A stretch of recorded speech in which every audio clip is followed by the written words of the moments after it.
ओम नमस्ते। मैं सुखदेव शास्त्री। आइए आज की चर्चा प्रारंभ करते हैं। यजुर्वेद के 30वें अध्याय का प्रथम मंत्र है ओम देव सविता प्रसुव यज्ञ परसुव यज्ञपतिं भगाय दिव्यो गंधर्वः केतपुः केतन्नः पुनातु वाचस्पतिर्वाचं नः स्वदतु।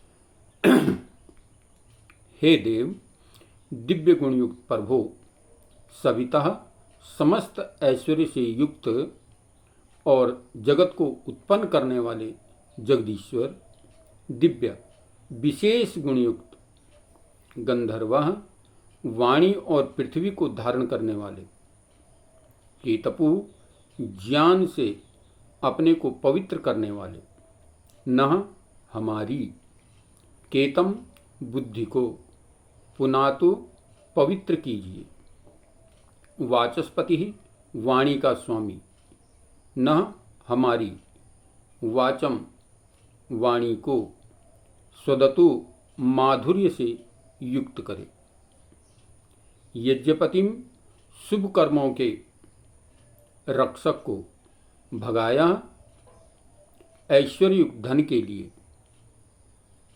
परशुवा उत्पन्न कीजिए, यज्ञम शुभ कर्म की, परशुवा प्रेरणा कीजिए।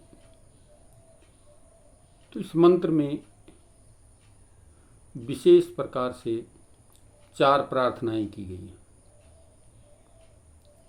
और पहला है कि प्रत्येक मनुष्य के हृदय में शुभ कर्म करने की प्रेरणा करो। हे परमपिता परमात्मन, आप प्रत्येक मनुष्य के हृदय में, अंतरात्मा में जो है शुभ कर्म करने की प्रेरणा करो। देखो कितनी सुंदर बात यहां पर कही गई है। देव यज्ञम परशुव, कि प्रत्येक प्राणी के अंदर, प्रत्येक मनुष्य के अंदर शुभ कर्म करने की प्रेरणा करो। ये बहुत ही उत्तम और संसार को प्रेरित करने वाली बात यहां पर कही गई है। ये नहीं कहा कि मेरी बुद्धि को पवित्र करो या मेरे परिवार की बुद्धि को, मेरे समाज की, मेरे राष्ट्र की, नहीं, संपूर्ण मानव मात्र की बुद्धियों को क्या है, शुभ कर्म करने की, अच्छे कर्म करने की प्रेरणा करो। ये बड़ी उत्तम बात इसमें बताई गई है। और इसी को लेकर के हमारा वैदिक संगठन, आर्य समाज का संगठन चलता है कि सर्वे भवन्तु सुखिनः, सब सुखी हों। और सब सुखी तभी होंगे जब प्रत्येक प्राणी के अंदर शुभ कर्म करने की प्रेरणा प्राप्त होगी।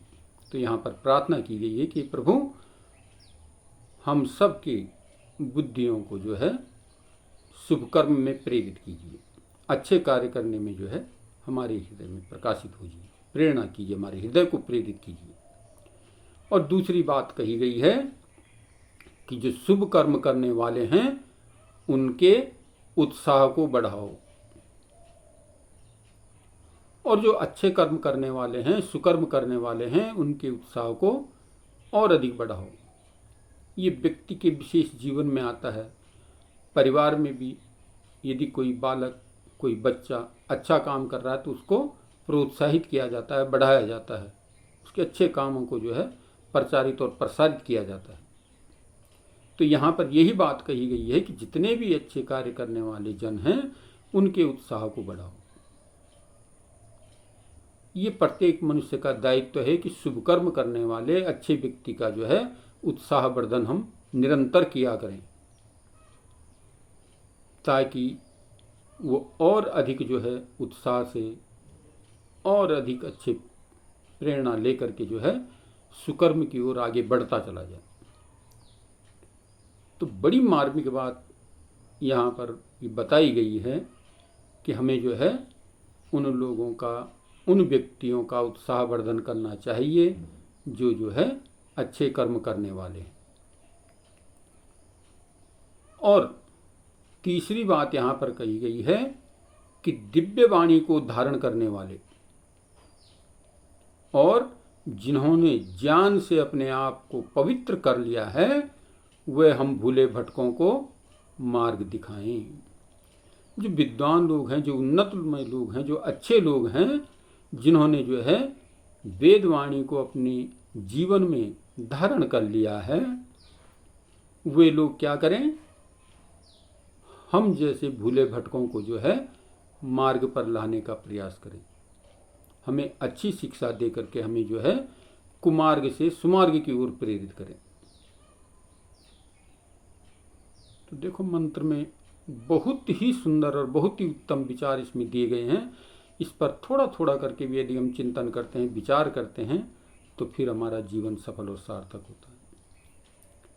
तो कहते हैं, जिन लोगों ने वेदवाणी को अपने मुख में भर लिया है, अपने जीवन में उतार लिया है शुभ कर्मों को, वे हमें भी शुभ कर्म करने की प्रेरणा प्रदान करें। जो भी हम मार्ग से भटक चुके हैं, इधर उधर भटक रहे हैं, उनको जो है सुमार्ग पर लगाने की प्रेरणा उनसे के द्वारा हमें प्राप्त हो। तो इस प्रकार से इसमें जो है बहुत सुंदर बात कही गई है। और चौथी बात कही गई है, वाचस्पति न वाचम सदतु। वाणी के स्वामी हमारी वाणी को माधुर्य से युक्त करें। हे परमपिता परमात्मा, आप जो भी वाणी का हम प्रयोग करते हैं उसमें माधुर्य हो, मधुरता हो, सरसता हो। और इसीलिए बालक के जन्मते ही एक जातकर्म संस्कार किया जाता है और वहाँ पर कहा गया है कि इसकी जिह्वा पर जो है सोने की सलाखा से ओम लिख दीजिए। यानी जन्मते ही उसके जिह्वा को जो है माधुर्य युक्त बनाया जाता है और कहा जाता है कि निरंतर इसी प्रकार से माधुर्य युक्त वाणी का प्रयोग किया करना। इस वाणी से मधुरता की बात को जो है बनाए रखना। कभी भी जो है कठोर कठिन शब्द न बोलें, बल्कि मीठा लगने वाला, अच्छा लगने वाला व्यवहार करें। तो बहुत उन्नतमय ये मंत्र है, बहुत ही विचारपूर्वशील ये मंत्र है। इस पर हमें चिंतन करना चाहिए, विचार करना चाहिए। ये हमें बता रहा है कि हम जो है हमारे को प्रत्येक मनुष्य के हृदय में परमपिता परमात्मा शुभ कर्म करने की प्रेरणा करो, अच्छे कर्म करने की प्रेरणा करो। कभी भी हम किसी प्रकार का गलत कार्य न कर बैठे। हम कुमार्ग पर न चलें बल्कि सुमार्ग पर चलें। अच्छी प्रेरणा हमें प्राप्त हो तो हम सुमार्ग पर चलेंगे। और जो अच्छे कर्म करने वाले हैं उनके उत्साह को वर्धन करो। जितने भी संसार में अच्छे कर्म करने वाले हैं, वो कोई भी व्यक्ति हो, कोई भी मनुष्य, प्राणी मात्र, सब एक मनुष्य मात्र की जो है एक जाति, एक व्यवस्था है। वो हिंदू हो, मुसलमान हो, ये तो पंथ है, पंथ। और ये मत पंथ जो है हमारे आपसी भेदभाव के कारण ही उत्पन्न हुए हैं। इसलिए इनको मिटाने का प्रयत्न करना चाहिए और वेद के ही आश्रय में आना चाहिए। वेद ही इन सब के समूल इन मत पंथों को नष्ट करने का एकमात्र उपाय और एकमात्र साधन है। इसलिए हमें वेद की ओर लौटना चाहिए। इसलिए कहा, जो भी शुभ कर्म करने, अच्छे कर्म करने वाले व्यक्ति हैं, उनका उत्साहवर्धन करो, उनको जो है उनकी वृद्धि करो। और तीसरा, जिन्होंने अपनी वाणी को वेद से भर लिया है, वे भूले भटकों को जो है मार्ग बताने का प्रयास करें, उनको भी सुमार्ग पर लाने का प्रयत्न करें।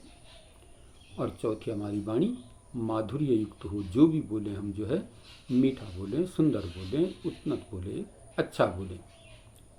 किसी के दिल को चुभने वाले शब्दों का हम प्रयोग न करें। तो इस प्रकार से यहाँ पर बहुत ही मार्मिक बात इस मंत्र में बताई गई है।